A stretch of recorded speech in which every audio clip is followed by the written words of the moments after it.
In this video, I'll be sharing my translation of Case 1 of Zen School's No Gates Pass.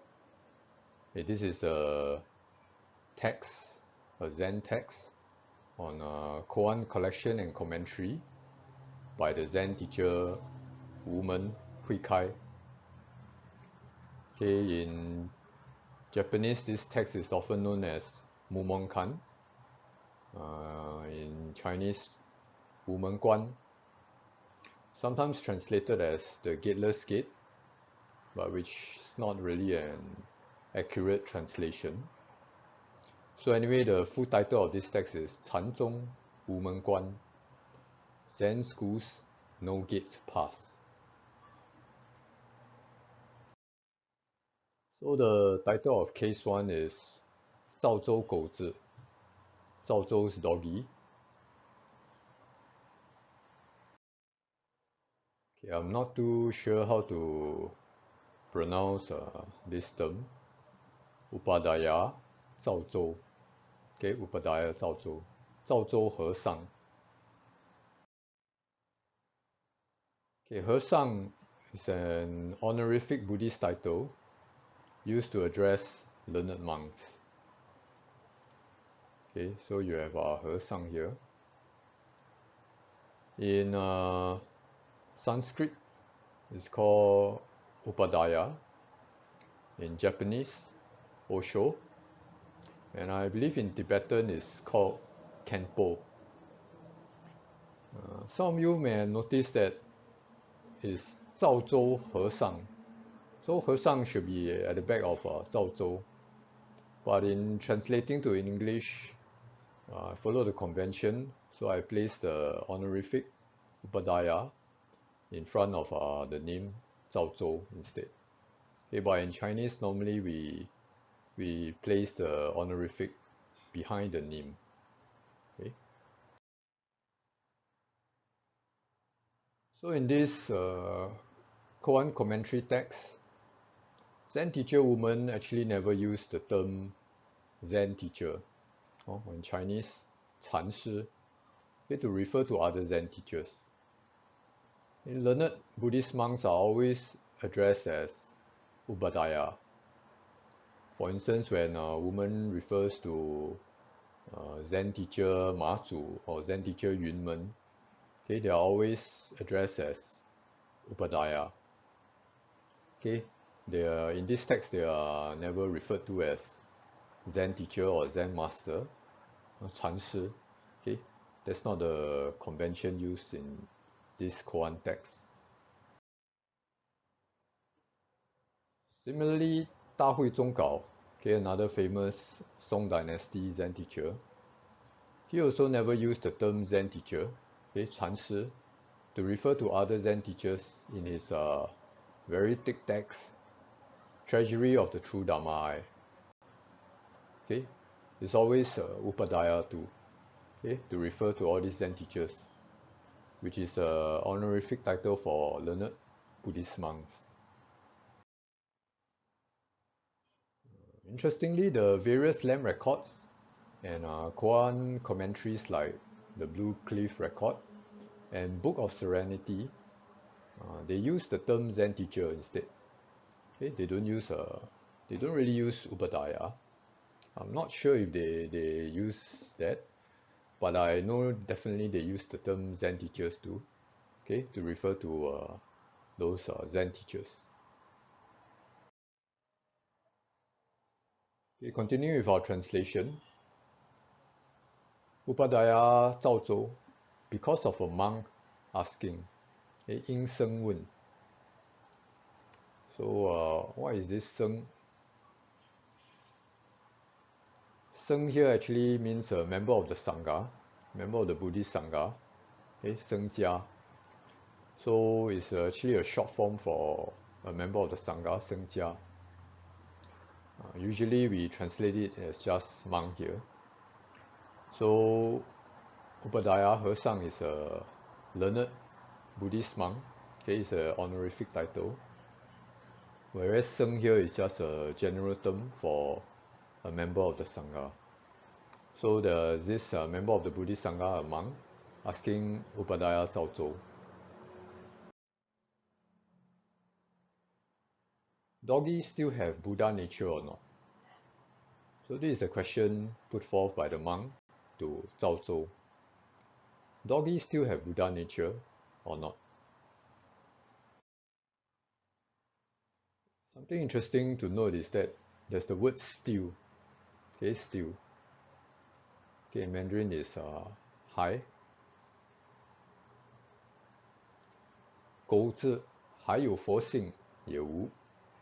Okay, 还 still. So it isn't, the question isn't whether doggy have Buddha nature or not. It's whether doggy still have Buddha nature or not. So this is an interesting detail to take note of in the original Chinese line. Okay, 狗子还有佛性也无。Okay, still have Buddha nature or not.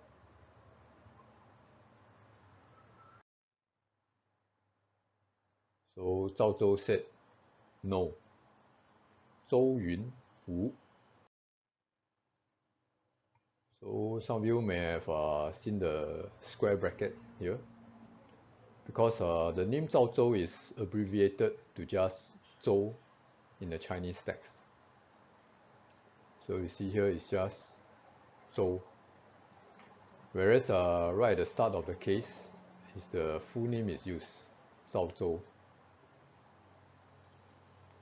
So names are often abbreviated in old Chinese texts, but generally you can trace your way to the start, okay, to find what's the full name. So we are confident to say that this Zhou actually refers to Zhao Zhou. Okay, so Zhou said no, and we know it's Zhao Zhou said no.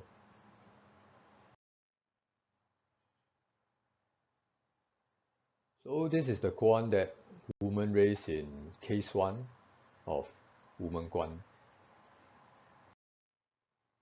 Okay, for those interested, this isn't actually the full exchange between the two monks. Okay, these are monk, a member of the Sangha, and the learned Buddhist monk, Upadhyaya Cao Zhou. This isn't actually the full exchange. The full exchange can be found in the Lamb records or in the recorded sayings of Cao Zhou in number 132. So let's take a look at the full exchange, okay, as of recorded sayings of Cao Zhou 132. Ask. Someone asked Cao Zhou, ask, doggies still have Buddha nature or not? Teacher. Teacher here refers to Cao Zhou, Zen teacher Cao Zhou. Teacher said no. The student continued asking. Okay, the student said, up till various Buddhas, down till ants, all have Buddha nature. Why doggy has none? And teacher, Zen teacher Cao Zhou replied, okay, teacher said, because he has karmic Vijnana's nature present. Okay, so this is the full exchange. Okay, Vijnana here, I'm not too sure how to pronounce this also. I'm just going to call it Vijnana. Okay, Vijnana is often translated as consciousness. So sometimes you'll see translation as because he has karmic consciousness nature present. So what is this Vijnana or this consciousness? In Mahayana Buddhism, I guess it can be understood as a type of dichotomized knowing. Sort of like there's a subject-object orientation, or subject-object perception, a type of knowing in a subject-object orientation, a dichotomized knowing. It's also interesting to note that this he sometimes can be translated as its also. So we are not very sure what this he or it actually refers to when said by Zen teacher Zhao Zhou. Okay, because he has or it has karmic Vishnana's nature present. Okay, we are not sure what this he or it actually refers to. So this is something interesting to know about this full exchange.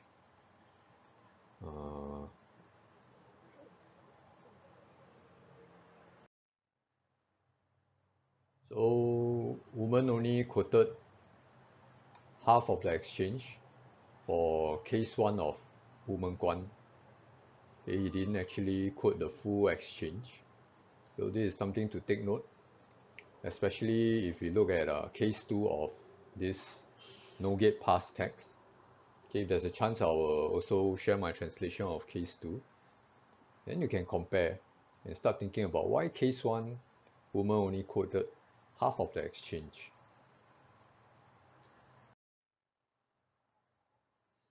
Also interestingly, in Book of Serenity, which is a Zen text based on koans compiled by Hongzhi Zhengjue, case 8 of Book of Serenity actually records Zhao Zhou answering yes to the question of doggy still have Buddha nature or not.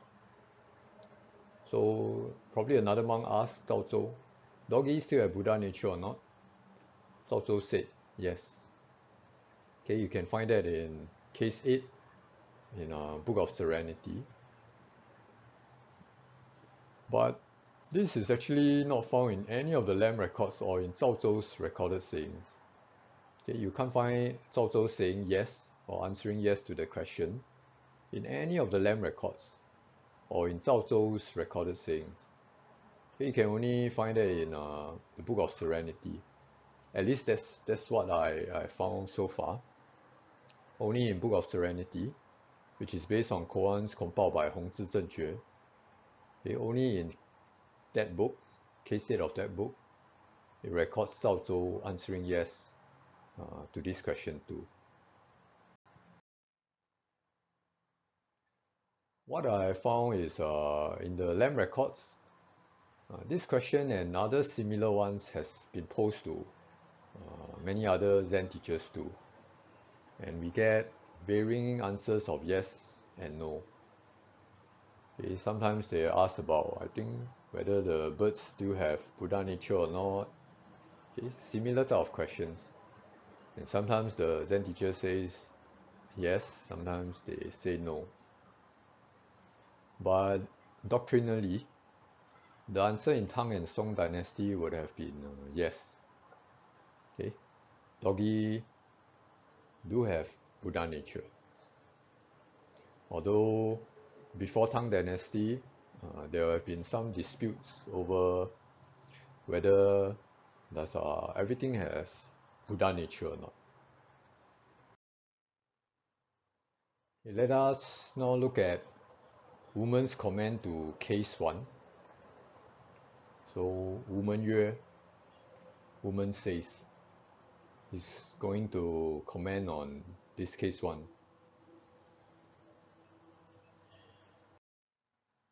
参禅虚透祖师观，妙悟要穷心入觉。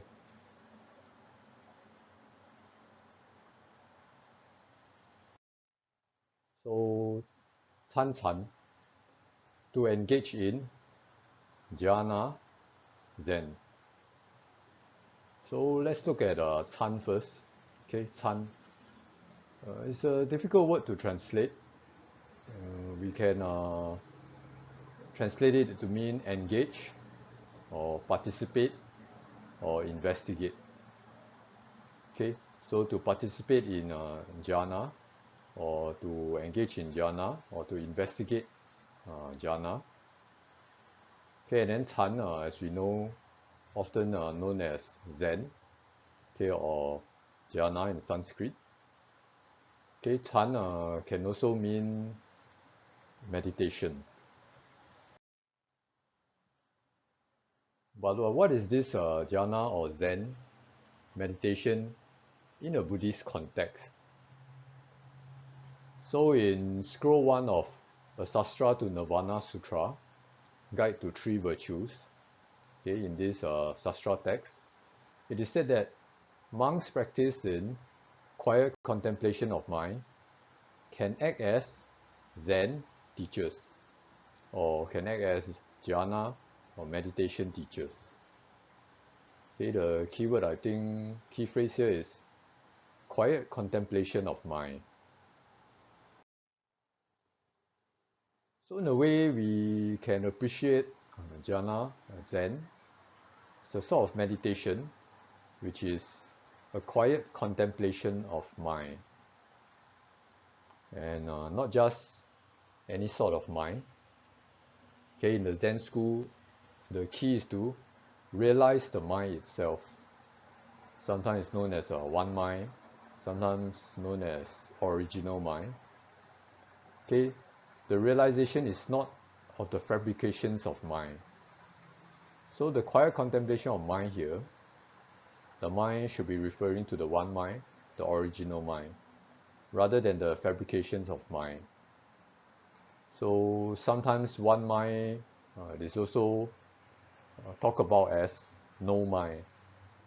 Why no mind? No fabrications of mind, no mind.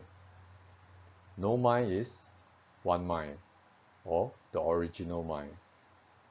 So this is the sort of jhana or meditation we are talking about here.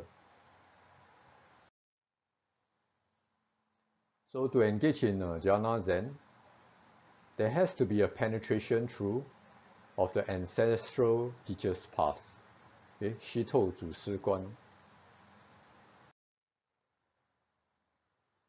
So what is this ancestral teacher? 祖师. Ancestral teacher in general can refer to Bodhidharma himself, okay, which is considered the first Chinese Zen ancestor. Of course, there's a supposedly long lineage linking all the way to Shakyamuni Buddha. And in terms of the Indian Zen ancestors, Bodhidharma is like 20 something. I can't remember, maybe 28. But in terms of the lineage of Chinese Zen ancestors, the narrative goes that he is actually the starter, okay, of the Chinese Zen ancestors. So the ancestral teacher can refer to Bodhidharma or the first to sixth Zen ancestor. Okay, it's a single line of lineage from Bodhidharma all the way to the sixth Zen ancestor, Huineng. But from Huineng, the sixth Zen ancestor onwards, it's no longer a one-to-one transmission of a lineage. There were many lineage holders that pour forth from Huineng, okay, such that we have so many Zen teachers in Tang Dynasty and Song Dynasty. So the ancestral teacher can also refer to all the renowned Zen teachers who have already passed away. Okay, like Ma Zu, Yunmen, Zhao Zhou. These are Zen teachers who can also be sometimes referred to as ancestral teacher.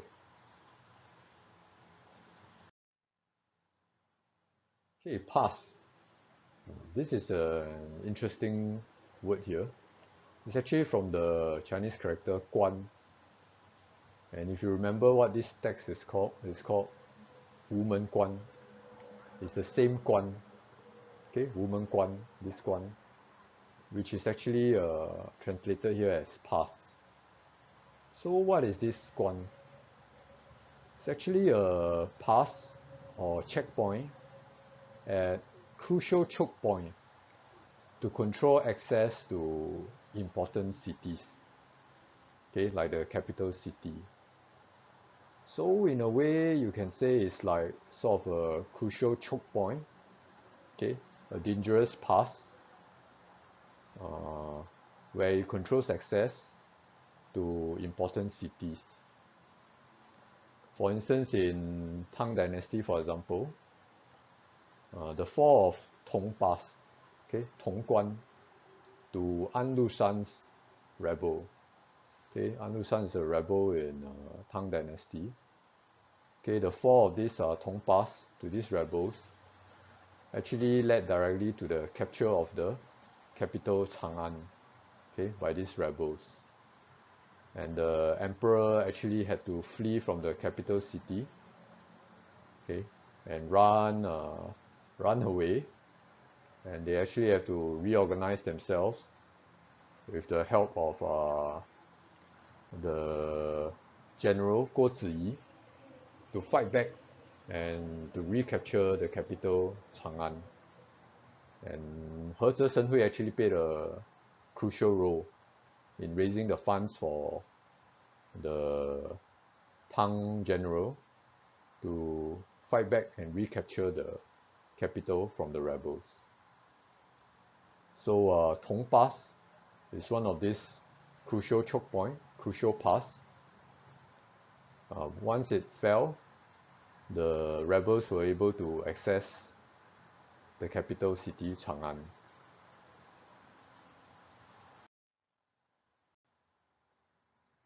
So to the Zen school, the goal isn't just to penetrate through the pass, it's to arrive at the capital city where the emperor resides. Okay. So there's actually a poem by Dongshan Liangjie regarding Guan, the pass.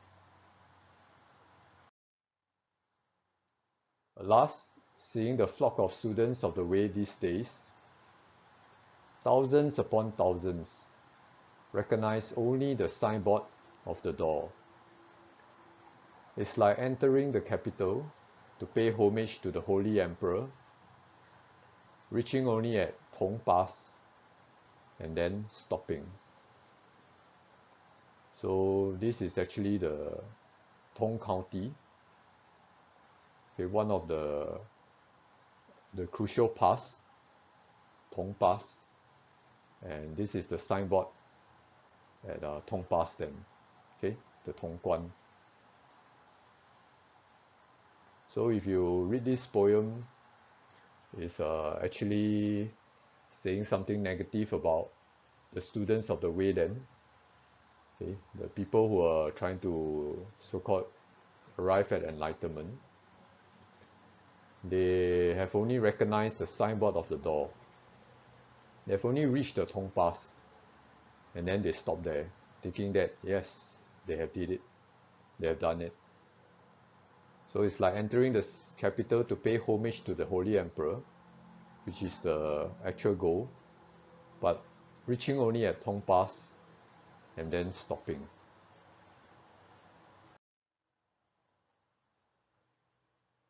So what Wumen is saying here is, to engage in jhana Zen, there has to be a penetration through of the ancestral teacher's path.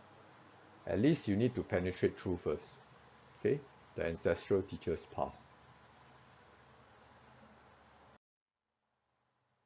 And then, to realize wondrous enlightenment, awakening, it requires impoverishing the paths of mind to termination. Okay, all the paths of mind that grow, you need to impoverish it to termination. It's something like no mind. Because if you keep feeding, it just keeps growing to become like a jungle. So the mind can grow to become like a jungle, wild and unruly. But in order to realize wondrous enlightenment, awakening, it requires impoverishing the paths of mind to termination.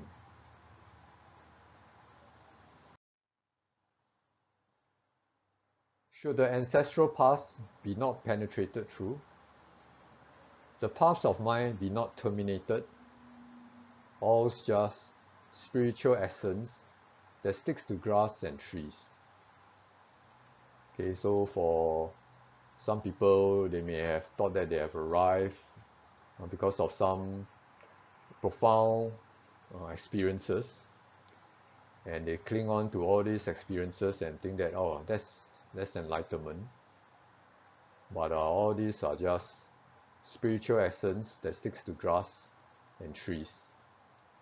So it's like still a jungle out there. Okay, the paths of mind, they are not terminated.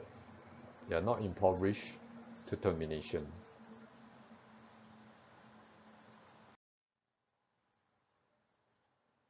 So, what is the ancestral teacher's past?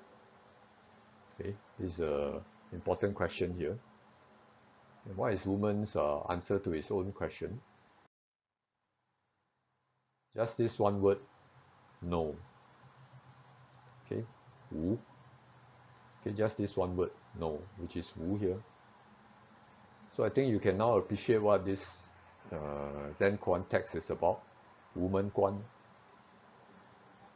Okay, so what is the ancestral teacher's past? What is this guan, this past? Just this one word, no, Wu. Wu and this guan. So what does this Wu means? Wu can mean no, which is what I've translated here, no. It can also mean don't have, especially in this context. Does doggy still have Buddha nature? So when Zhao Zhou say no, it can mean no. Doggy doesn't have Buddha nature.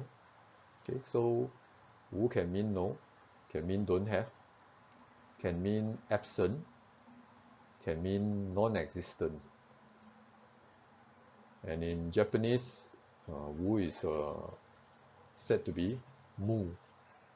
So sometimes you see some of the Japanese translations of this Wumenguan, this text. Instead of translating Wu as no, they just say mu. Okay, does doggy still have Buddha nature or not? And Zhao Zhou says mu. That's how the Japanese sometimes translate this case one.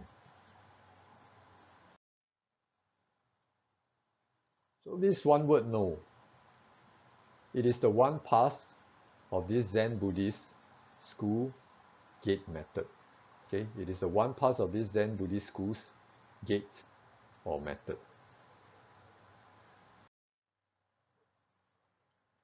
So this term here, 宗门, okay, 宗.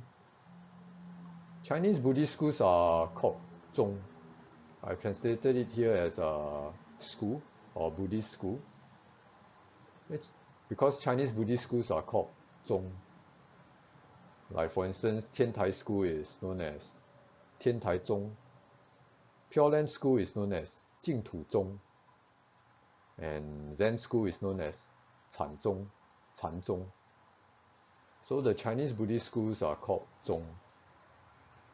Whereas for the Taoists, they will sometimes use like Pai. For instance, like the Shangqing Pai. Or sometimes they will use Jiao, Quan Zhen Jiao. For instance, Shangqing Pai is the highest clarity school in Taoism. So they use Pai, Shangqing Pai.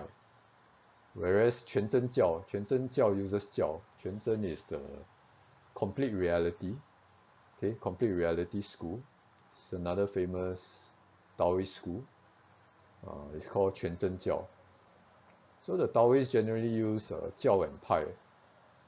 Whereas the Chinese Buddhist schools, they are called Zong. So Can Zong, this text is called Can Zong Wumenguan. Can Zong here refers to the Zen Buddhist school, Zen school.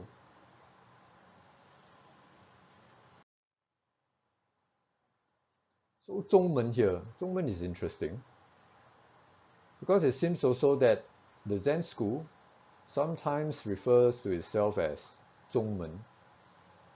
And Zhongmen, if you were to translate it sort of literally, it means the fundamental gate or method. In Buddhism, sometimes when you see the word gate, it sort of implies method. Okay, gates for you to so-called gain entry. Okay, they are actually methods. So 宗门 literally can mean fundamental gate method. And Zen school sometimes refers to the other Buddhist schools as 教门, okay, the teachings gate method.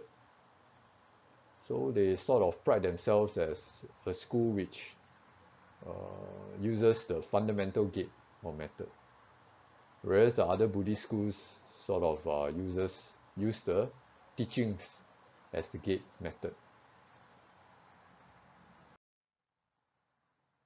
Perhaps part of the reason is because the other Buddhist schools claim their Buddhist legitimacy on specific sutras or sastras as their supposed teaching basis.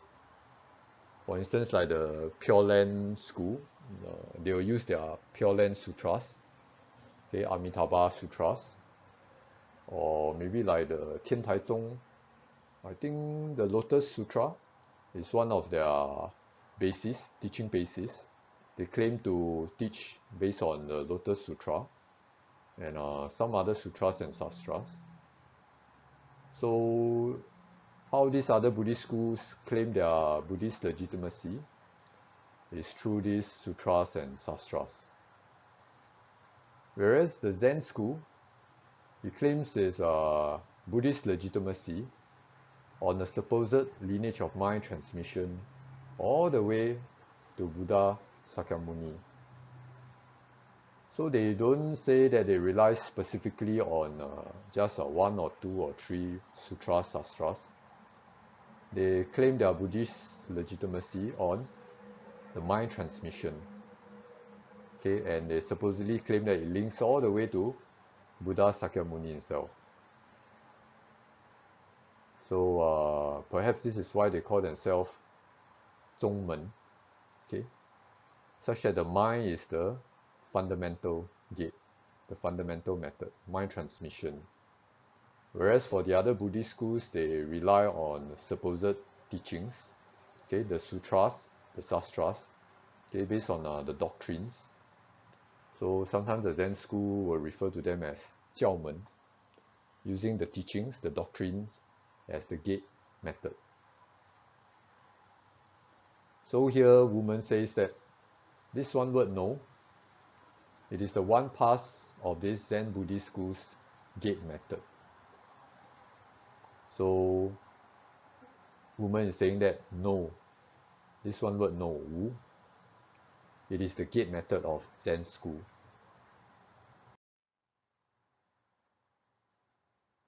And just as Wumen quotes in the very first line of his preface, it means right at the start of this text, his preface, he actually quoted this line, 佛与心为宗, 无门为法门. Okay, the mind Buddha speak of as fundamental, the no gate as Dharma gate, where mind is regarded as fundamental and no is the gate method.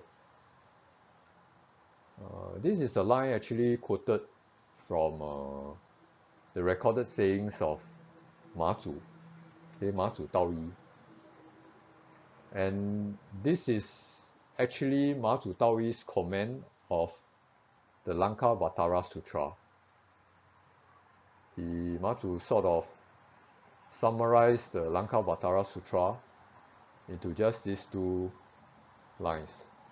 The mind Buddha speak of as fundamental, the no gate as Dharma gate. So it's not that it is gateless, there are no gates. It's that the Dharma gate, the method, is that of no. Okay, we use no as the method, the gate.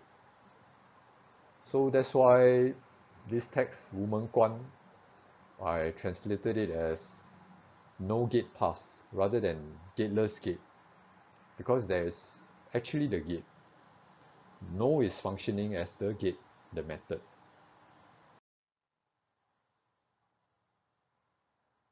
And it's because of this explanation that this text, hence the title of this text is known as Zen School's No Gate Pass, 禅宗Wumenguan. Okay, Zen schools, referring to the Zen school itself. And what is the pass? The pass is this word no, which functions as the gate or the method to wondrous enlightenment awakening. And just to note, the full title isn't just Wumenguan, which is what we normally call this text, or Mumonkan. The full text is actually Zen School's No Gate Pass. And as I've mentioned earlier, translating as gateless gate isn't quite accurate. It's not the gate here, it's actually pass. And it's not that it's gateless. The thing is that the method or the gate is the word no. Okay? No is functioning as the gate. That's why my translation of the title is Zen School's No Gate Pass. Those who can penetrate through. Not only do they intimately, personally see Zhao Zhou. Okay, Qing. Qing is quite a common word used in Zen texts, which I've translated here as intimately, personally. In the context of Zen Buddhism, there's more nuances to this, okay, but it's very hard to translate. So I've just translated it as intimately, personally. Okay, so those who can penetrate through, not only do they intimately, personally see Zhao Zhou, they too can, with the various generations of ancestral teachers, hand in hand, walking together, eyebrows knitted together, seeing with the same eye, hearing with the same ear. So something interesting. Okay, first you see Zhao Zhou, and then here they say that you're seeing with the same eye. So how does this work out? Seeing with the same eye, yet intimately, personally see Zhao Zhou. So this is something, if you're interested to think, to contemplate about.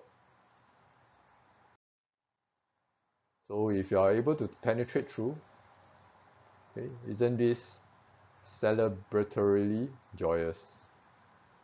Okay, I think it's a rather mouthful, this translation, but I think it's a good translation, I feel, at least to me. 岂不庆快? Isn't this celebratorily joyous?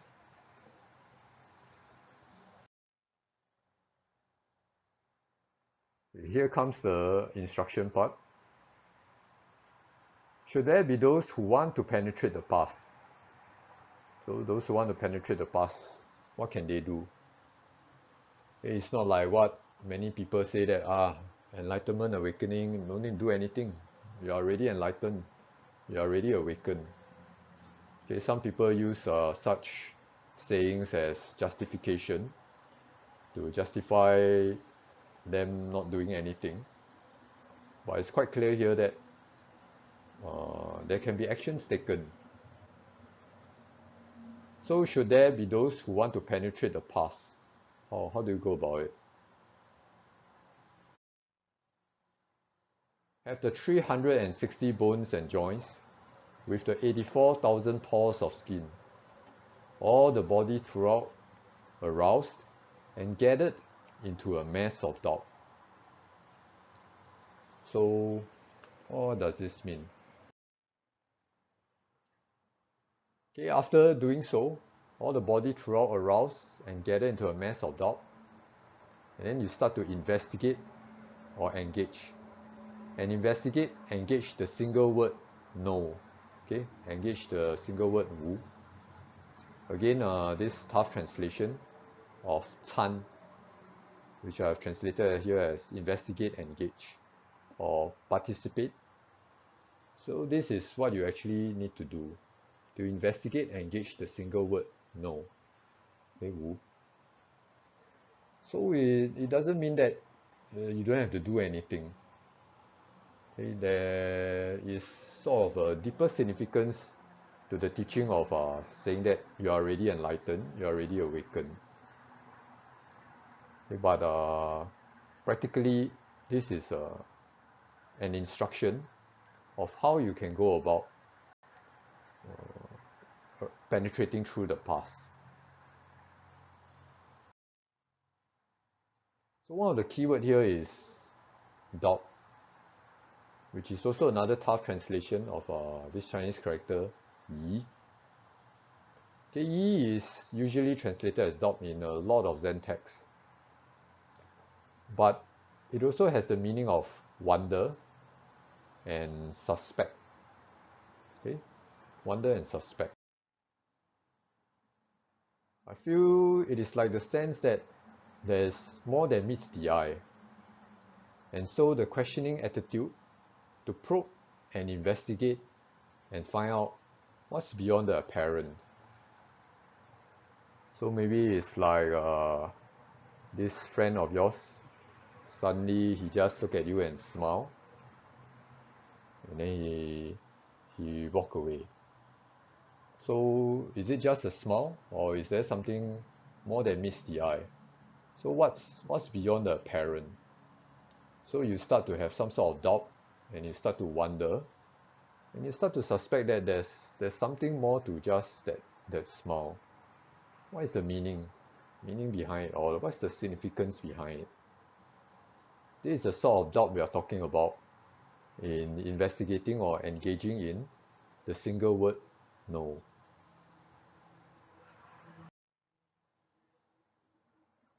Another interesting word to discuss here is mass, tuan. Okay, tuan here I have translated as mass. But tuan in noun form actually gives the imagery of a ball of dough. Okay, like this ball of dough here. And in verb form, it has the meaning of kneading and gathering. So if you trace the instruction, it's about arousing the body, okay, all the 360 bones and joints with the 84,000 pores of skin, arousing the body, and then gathering all of this into a single mass of doubt. Okay, it's like everything is being gathered and kneaded into the dough, and this doubt is sort of kneaded throughout the body, okay, to let it permeate, to let it soak through or kneaded throughout the body, or you can say such that the whole body is gathered together into a single mass of doubt.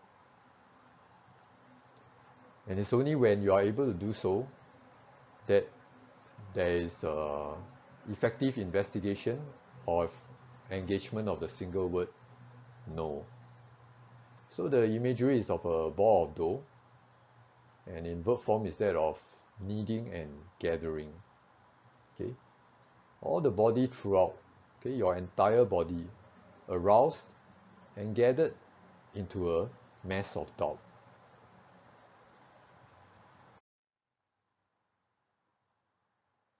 And you have to carry it day and night. Okay, so this it here refers to the single word no. So you have to carry the word no day and night, 24/7, non-stop. Carry on the arousing and gathering of doubt throughout the body, 24/7 also, day and night. Carry on the investigation and participation and engagement of this word no, 24/7, day and night. There's no stoppage. You have to keep on doing it, keep on arousing, gathering the doubt, and then keep on investigating, participating in the engagement of this word no. There's no stoppage. 24/7, day and night.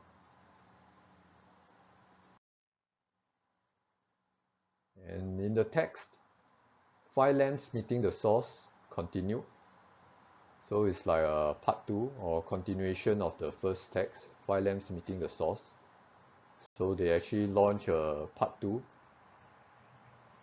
And in this text, it is said that Hui Kai is actually Wumen. Before he was known as Wumen, when he was still so-called unenlightened. So it is said that Hui Kai practiced watching the word no for 6 years, but without success.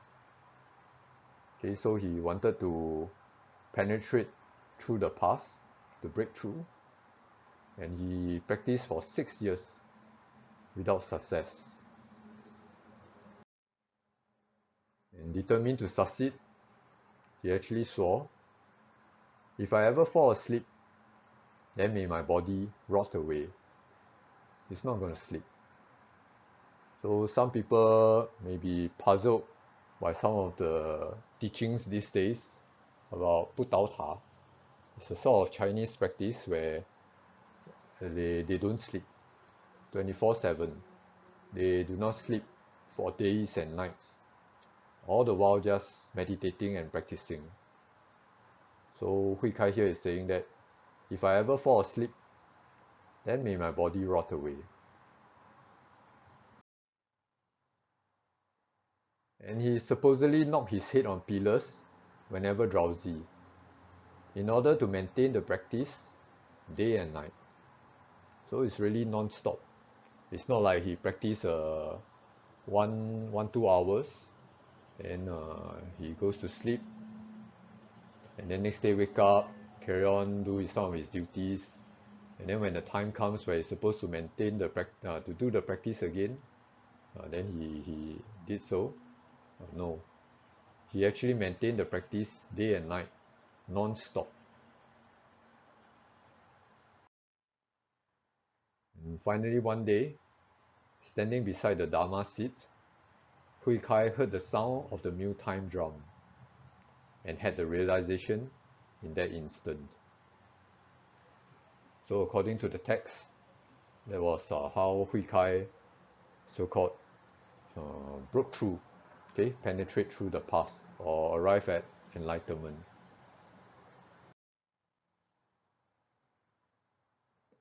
And so Wumen here, Wumen Hui Kai, tries to be helpful. He say carry day and night without understanding no as a vacant no, as in vacant nothingness, okay, a vacant nothingness. 莫作虚无慧. So is don't understand this wu as in the wu of shi wu. Okay, shi wu actually means vacant nothingness or vacant nothingness. So he says don't understand this wu of Zhao Zhou as in the wu of this shi wu, this nothingness, this no. This no here is not the vacant nothingness or vacant nothingness. And Wumen goes on to also say, without understanding no through a dualistic formulation of yes, no. So again, don't understand wu as in the wu of yu wu. Okay, 莫作有无慧. Don't understand the wu as in the wu in this yu wu, yes, no. So what he's trying to say is, don't understand no at the literal level as just no. There are some people who tries to say that this Zen koan is very simple.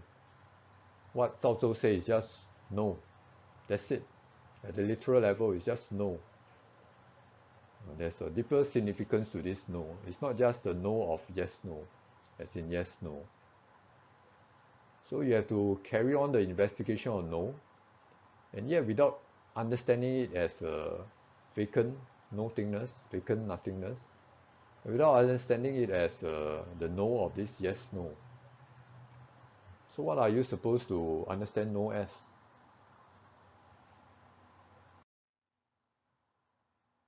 seems like there's no way out, okay, in trying to understand this no. It's like swallowing a red hot iron ball that can't be spat out, even if you try. Okay, you know there's something more than meets the eye, and you suspect it, you wonder about it, but yet it is not understood as the no of vacant nothingness. It's not understood as the no of the yes no. So it's like swallowing a red hot iron ball that can't be spat out, even if you try. You can't get it out. They're almost like a feverish obsession or fixation that doesn't subside, okay, that cannot be quelled through thinking. Okay, you can't sort of solve this puzzle, penetrate through, get out of it through intellectual understanding. You can't do so like this.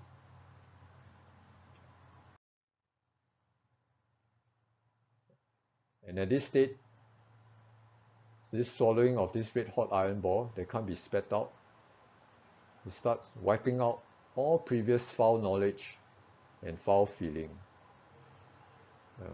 From the description, you can sort of feel that it's a terrible state to be in. Okay, like swallowing a red hot iron ball, burning you. But yet at the same time, wiping out all previous foul knowledge and foul feeling. So it's not a simple, enjoyable practice. Okay, you can say it's a terrible practice. But at the same time, wiping out all previous foul knowledge and foul feeling. By and by, with familiarity, the internal and external will merge into one on its own. So the internal and external merge into one. Sort of like a sense of oneness. And this is actually a result of concentration collectedness. All spiritual traditions which engage in some form of meditative concentration collectedness will arrive at this point, this oneness, okay, where the internal and external sort of merge together into one.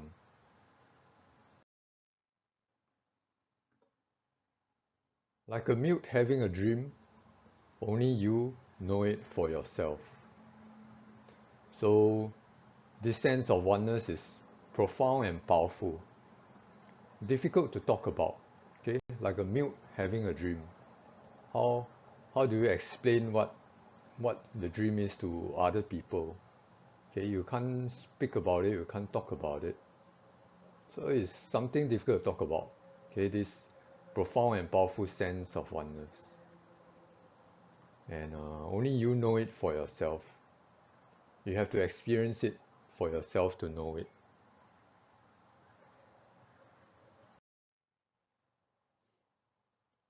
So this sense of oneness has different flavors, I think. Okay, depending on the referent beliefs held and the depth of concentration. So sometimes you will hear of things like union with God, union with the universe, a union with a self, a bigger self, and of course there's this state called the I am state. Okay, all these are sense of oneness due to a very deep state of concentration. And how the flavor is like, it depends on the referent beliefs held. So if you're sort of like Christian or some other religions with a belief in a higher God, there may be this sense of a union with God, where the internal and external merge, okay, such that you are in union with God, in union with the self, or in union with the universe. But as profound and powerful as it is, it's still considered a dream. It's still like a mute having a dream. Okay? It's still a dream.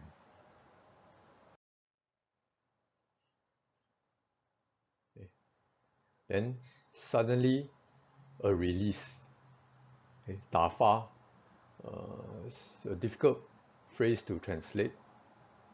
Okay, it can also mean banishment, dismissal, dispatchment, and even killing, like killing time, 打发时间. Okay, killing time, killing. So I've translated here as a release, then suddenly a release, a banishment, a dismissal. Astonishing the heavens and shaking the earth. Like snatching the great blade of General Guan Yu in hand. Okay, this great blade. If you look at the picture here, it's a statue in China of Guan Yu holding his great blade, 青龙偃月刀, the green dragon crescent blade. Okay, so Guan Yu is a historical figure, and it's rather famous in the novel, Chinese classic novel, Romance of the Three Kingdoms, okay, where it's described that many opponents' heads were actually chopped off by his green dragon crescent blade. He also has a horse called the red hare horse, or the red rabbit horse. So with his blade and a horse, sudden bursts of a dash by the horse, he will use his blade to just chop off the opponent's head. So in this Zen text here, so he said that suddenly a release, astonishing the heavens and shaking the earth, like snatching the great blade of General Guan Yu in hand. Suddenly you have this blade in hand. Meet Buddhas, kill Buddhas. Meet ancestors, kill ancestors. So it's a rather popular Zen saying, 逢佛杀佛，逢主杀主. Probably inspired by Ling Ji. Okay, Ling Ji said something similar to it. And it seems simple, but it isn't quite that simple to appreciate. Okay, what the significance is of meet Buddhas, kill Buddhas. Meet ancestors, kill ancestors. And it's not meant to be some sort of intellectual justification, not to be used as such, okay, to justify whatever you're doing, breaking the religious rules or trying to do something outstanding, and then you say that, oh, meet Buddhas, kill Buddhas. It's not meant to be used as justification of your actions or your intentions. So then suddenly a release, astonishing the heavens and shaking the earth, like snatching the great blade of General Guan Yu in hand. Meet Buddhas, kill Buddhas. Meet ancestors, kill ancestors.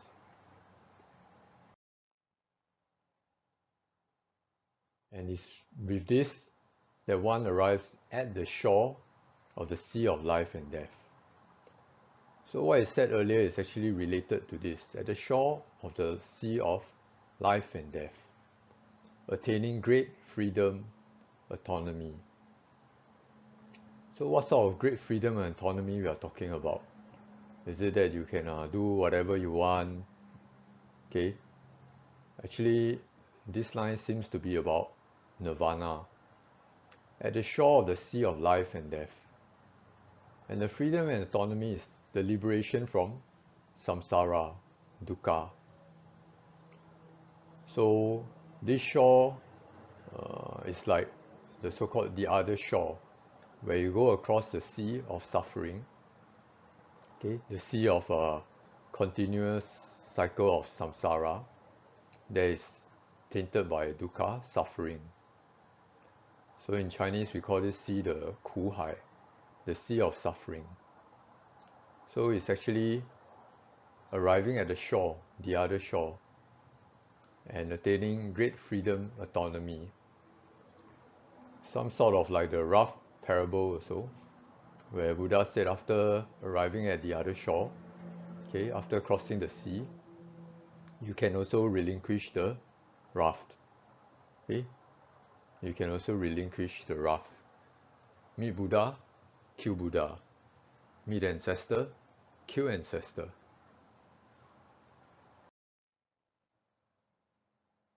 Heading among the 6 ways and 4 births in flowing place samadhi.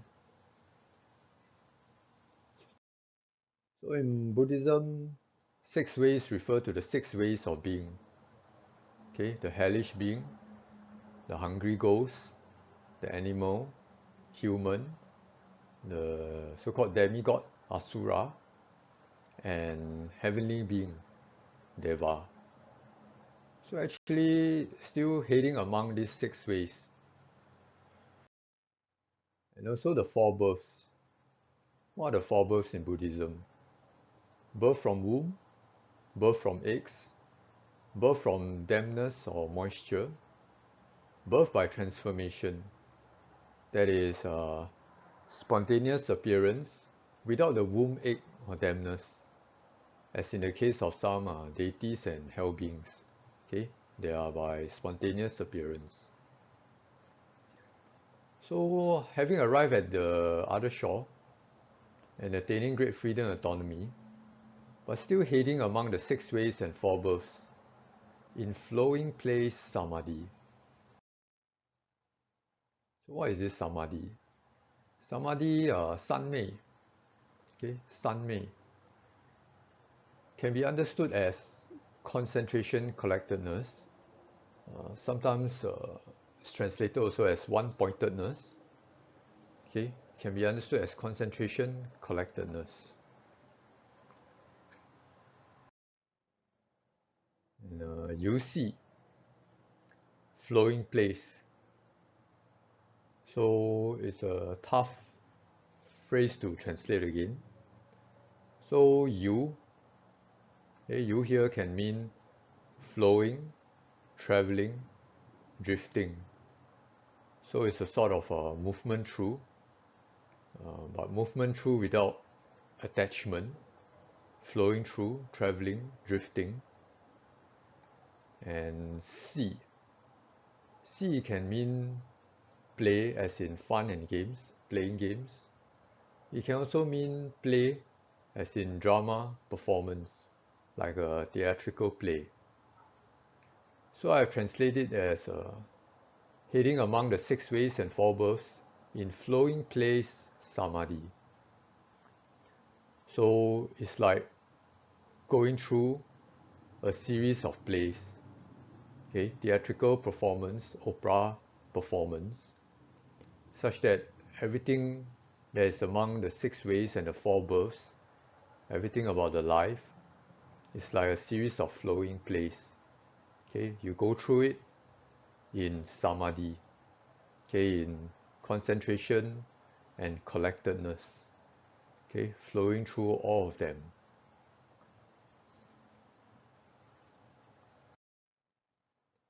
So how to carry this out? Okay, how to carry this investigation, how to carry on this engagement with meditation, engagement with Zen. So here is a Wumen giving his summary of how to carry this out. Use your whole life's energy and strength to raise this single word, no, which is like devote your entire life, your everything in this life, all your energy and strength to this koan or huatou. Okay, no is actually the so-called word phrase or the crucial key phrase keyword of the entire koan. So this word phrase or keyword is what we call huatou. So use your whole life's energy and strength to raise this single word, no, which means you devote your entire life to this koan or huatou. Just like Wumen, initially spending 6 years without success to trying to penetrate through or break through the koan, and failing it, he decided that he will not sleep anymore. He will devote himself entirely to the koan, and finally succeeding. So how to carry this out? Use your whole life's energy and strength to raise this single word, no. So this is the sort of dedication of the monks then. Okay, unlike us who have careers and jobs and families and all this. Okay, the reason for this renunciation, these monks, joining a monastery, renunciating their life, that's their purpose, is awakening, enlightenment. So they have to devote their entire life to it. If there's no breakage in between, it's like a Dharma candle that once lit catches fire. Okay, no breakage in between. Okay, not even a breakage like going to sleep, taking a break, stopping the practice for a while. There should be no breakage. Okay, it's like 24/7, continuously, in all moments, every single moment. And if you're able to do so, it's like a Dharma candle that once lit catches fire. Okay, not like sometimes we try to light our candle, we light it up, it seems like it caught fire, then it got extinguished again. Okay, for whatever reason, maybe because of the wind or something like that. But for what Wumen is saying here, it's like a Dharma candle that once lit catches fire.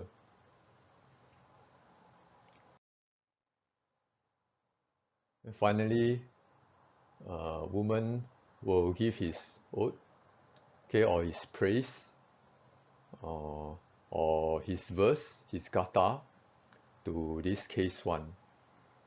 Okay, Song Yue, the ode says. So this is his verse, his ode.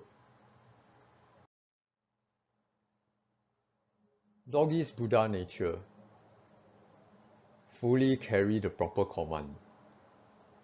Just in getting involved with yes, no, body is forfeited, life is lost. So you need to carry out the proper command. Okay, as I explained earlier, you don't understand, you should not understand the no said by Zhao Zhou in terms of yes, no. Okay, in terms of our present, absent, have, don't have, exist, don't exist. Okay, just in getting involved with any of this, the body is forfeited, life is lost. So for this doggy's Buddha nature, okay, fully carry the proper command. Just in getting involved with yes, no, body is forfeited, life is lost. Okay, this is Wumen's ode to case 1. And that's the end of case 1 of Chanzong Wumenguan. Okay, case 1 of Zen schools, no gate pass. Okay, I hope you find this video useful, and thank you for watching this.